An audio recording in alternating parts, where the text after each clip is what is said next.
গতিকে এইখন মিটিংও সৰু হ'ব। জুন মাহত মই 10,000টো দিব আহিম, কিন্তু 10,000টো শেষ নহয়। মই ক'লো ন এতিয়া নৃত্য নাটিকা, পিছতহে থিয়েটাৰ। গতিকে 10ৰ পিছত 25,000ও পাব, আৰু 25ৰ পিছত 50,000ও পাব। কিন্তু কোনে কোনে নাপাব? 10,000টো পাবৰ কাৰণে বাচ্চা 3টা থাকিব লাগে। গতিকে 25,000 সময়ত যদি বাচ্চা 4টা হৈ যায়, তেতিয়াতো নাপাব 25,000। যোৱা পৰহি দিনাখন মই কলিয়াবৰত আছিলো।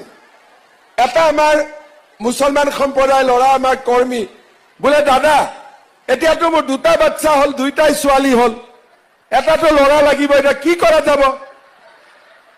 মই বোলো ঠিক আছে, আৰু এটা চেষ্টা কৰ, আল্লাহ দিলে ল'ৰা হ'ব দে। বোলে দাদা যদি ল'ৰা নহয়, মই বোলো যদি 1 নম্বৰ নহয়, 2ত নহয়, 3 নহয়, তাৰমানে আল্লাহ তোকে জীৱনত ল'ৰা নিদিয়ে। ঠিক কৈছো নে নাই? মই আমাৰ চৰকাৰখনে আজি প্ৰথমবাৰ অসমত কোনো চৰকাৰে নোকোৱা কাম আজি আমি ক'ব সাহস কৰিছো। আগতে মানুহে ভাবে যদি হাক দিও 11 বছৰ ছোৱালীক বিয়া দিব নালাগে, 12 বছৰ ছোৱালীক বিয়া দিব নালাগে, কিজানি ভোট নিদিয়ে। ভোটৰ কাৰণে ৰাজনীতি নহয়, ৰাজনীতি হয় মানুহৰ কাৰণে।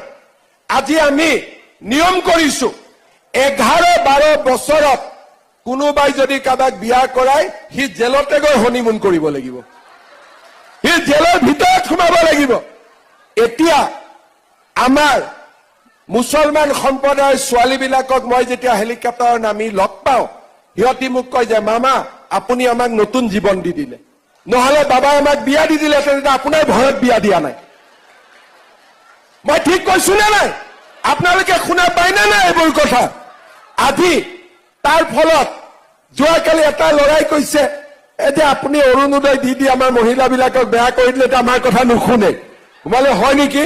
তেতিয়া ভৱিষ্যতে অৰুণোদয় ডাবল কৰি দিব লাগিব, যাতে তহঁতৰ কথা একো নুশুনা হৈ যায়। কথাটো কি? মহিলাগৰাকীয়ে বাচ্চা জন্ম নিদিয়ে, সিহঁতে দিব খোজে বাচ্চা জন্ম, সেইটোহে কথা নুশুনে, বেলেগটো নাই। আৰে নি পালো, আৰু লগতে আমি গেছো 650 টকা আৰু 250 টকাত পালো।